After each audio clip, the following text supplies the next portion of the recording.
You know, one of the most debated questions, even for myself, is which Metallica album is better? Is it Ride the Lightning or is it Master of Puppets? This is a question I ask myself pretty much every time I think of Metallica because every single time I think of Metallica, it's either one of these albums.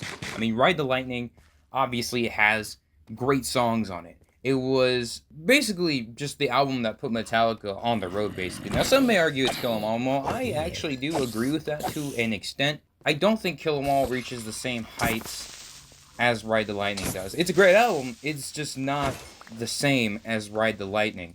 Ride the Lightning, on the other hand, this is where the band just starts taking off in terms of just writing and production and just performance. That's pretty much where they nail the thing. Now, they obviously aren't the biggest band in the world yet. Put it quite simply, Ride the Lightning is the album that really where they kind of started to perfect their sound at least a little bit. Which album do you guys think is better? Is Ride the Lightning or is it Master of Puppets? I'm actually very curious as to what you guys think about this because these are two albums that can even go into consideration as to the best Metallica album. Or you may be thinking it's like And Justice for All or the Black Album or whatever, but that's fine too. I'm just saying it's either between these two. And if you don't think they're the best, which one do you prefer? And also while you're at it, make sure to subscribe as well so I can feed my poor Norwegian black metal family of 5. Why not go into, since we were talking about Kill 'Em All a couple days ago, we're going to go into Ride the Lightning. Now, Ride the Lightning was an album that was released in 1984, and it was released again by Megaforce Records. It was recorded in 3 weeks in Denmark, of all places. I like Denmark. One of my friends is from Denmark. Shout out to that guy. The title was taken from Stephen King's novel The Stand, in which a character uses the phrase to refer to execution by electric chair. I am not reading this off of Wikipedia. Do not look at Wikipedia. One thing you'll notice about this album, though, is that not all the guitar riffs are written by Dave Mustaine anymore. Every single album after this would be Kirk Hammett, basically. At least that's what I think. The difference between this album and Kill 'Em All is that obviously it got much bigger of a praise than their last effort. This album eventually put them on the label to go to festivals such as Monsters of Rock or Day on the Green. This was a big time for Metallica. This was pretty much where they just really set it off. They peaked at number 100 on the Billboard 200. It's honestly going great for these guys. So let's just go ahead and dig straight into this. Fight Fire with Fire. Now, once again, Metallica is going crazy with the intros here. You'll notice this pattern, especially in thrash metal era Metallica. They open their albums, and when they open their albums, it's literally just craziness. Now, obviously, it doesn't start like that. There's obviously kind of an acoustic section, which I actually think is really cool. Obviously, it's kind of a cliche thing to do nowadays, I would argue, if it's not done right. But at this time, it's really cool. And I think they do it really well because it isn't starting off with this like big old epic clash of sounds from guitars or whatever. You know, it's just a simple acoustic, and it just cuts into one of my favorite thrash metal riffs on the whole album. And it is pretty great, if you ask me. Production, some may argue they would prefer the production of Kill 'Em All, but I would say Fight Fire with Fire is an accurate representation of what the album is trying to go for. It's Ride the Lightning. I think this is supposed to be a different album, obviously, but, you know, and then again, they might have been trying to put out some more thrash metal hits. You never know. So pretty much, let's just imagine someone buying this album off the shelf. I think the first thing you would assume is that it's satanic metal. No, it's not. The first thing you would probably think of if you were an educated individual is that the band is a metal band and they're playing some fast, thrashy kind of metal. So there you go. Not my favorite chorus on the whole album, but I would say it is a great chorus. Pretty fun lyrics, if I had to say. Not really fun, but it's just like they write pretty well when it comes to this. Now, the next song on the album is actually a better song in my opinion. This song is called Ride the Lightning. Get that. It's the title track on the album, and I love this a lot. This is like one of my favorite riffs on the whole album, pretty much in general. Just how it opens, and it is great entirely. And I think this is one of the first times when Metallica actually perfects their sound, in my opinion. Now, obviously, Seek and Destroy is great. Seek and Destroy is great. But Ride the Lightning is really where they perfected things. Verses are great. Chorus is great. Everything about the song is great. And I would argue it is one of the best songs in the whole album. And I think a lot of people would agree with me on that. Ride the Lightning is great. I love this song. A lot. Now, I think you're pretty much already getting the idea as to how they're approaching this album. They're giving everything they got when it comes to these songs. I mean, in general, just the riffs, everything just sounds more epic, I would say, compared to the last album. The last album kind of just sounds like a bunch of homies in the garage, I would say. This album is epic. It's powerful. Not power metal, but it's powerful. Next song, For Whom the Bell Tolls. If you don't know this song, then you're stupid. I'm sorry. If you clicked on this album listening to a Metallica rant, and you didn't expect to hear For Whom the Bell Tolls, and you don't even know what it is, you're stupid. Alright? You're an absolute just disappointment. Alright? For Whom the Bell Tolls is iconic.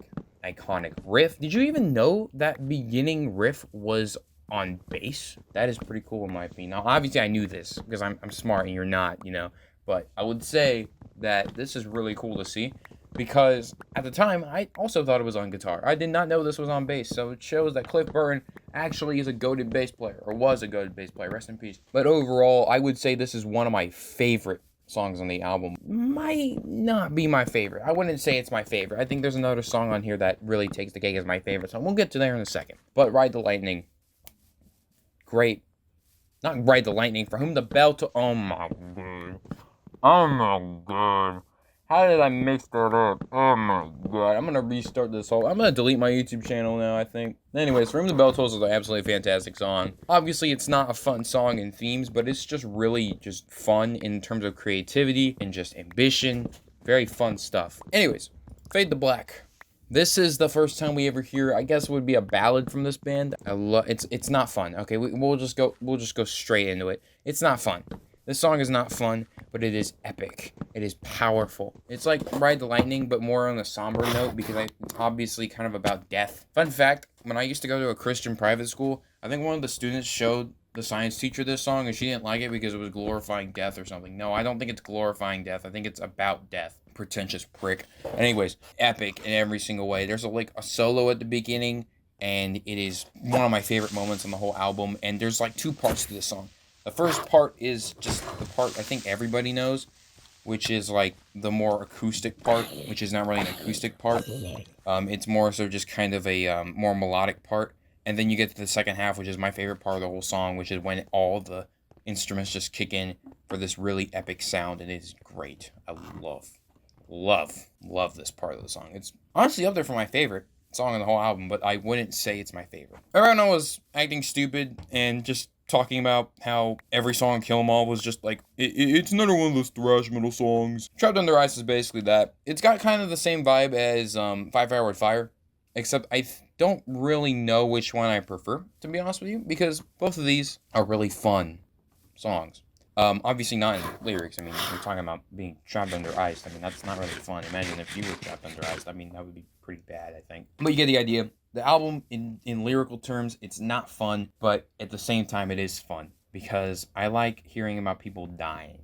I don't really know what to say. It has the same vibes that you get from something like any other thrash band, I guess you would say. Like any thrash band, if you listen to a thrash metal album, this is pretty much what you would expect from it. Just fast-paced, powerful, ambitious. Trapped Under Ice has a great chorus, by the way. I really like the chorus here. And just everything about it. It kind of screams Kill 'Em All, in my opinion, because it's like a thrashier song on the album. Overall, really great song. Escape, on the other hand, I hear some beef with Escape. I don't know what it is with y'all in Escape, but I love Escape, alright? I don't care if everyone's like, this is my least favorite song on the album. I don't really care what you say.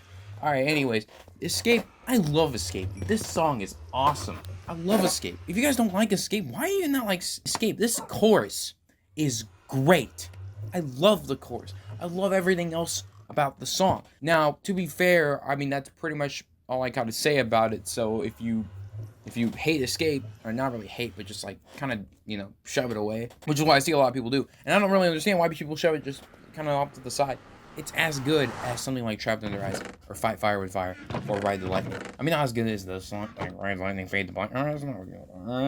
It gets a little bit, complicated there. But it's just a great song. I really like it. I think it fits on the album. It doesn't drag or anything like that. Matter of fact, it doesn't even drag at all. I think it's like one of the shortest songs on the album. It's not even that draggy. Unfortunately, though, for this song, the next song that comes up is, of course, my favorite song on the entire album, and that's Creeping Death. This song is great. This song takes what Ride the Lightning does, what Trapped Under Ice and Fight Fire with Fire were doing. It kind of takes the epicness and powerful delivery of For Whom the Bell Tolls. It kind of takes all the songs we listened to earlier and combines them all into one crazy song, and then add a little bit of crack into the mix, and you get Creeping Death. I love this song. It's one of my favorite Metallica songs. I think James Hetfield peaks on vocals, and on this whole album, I think it peaks on vocals here. He really sells the performance here.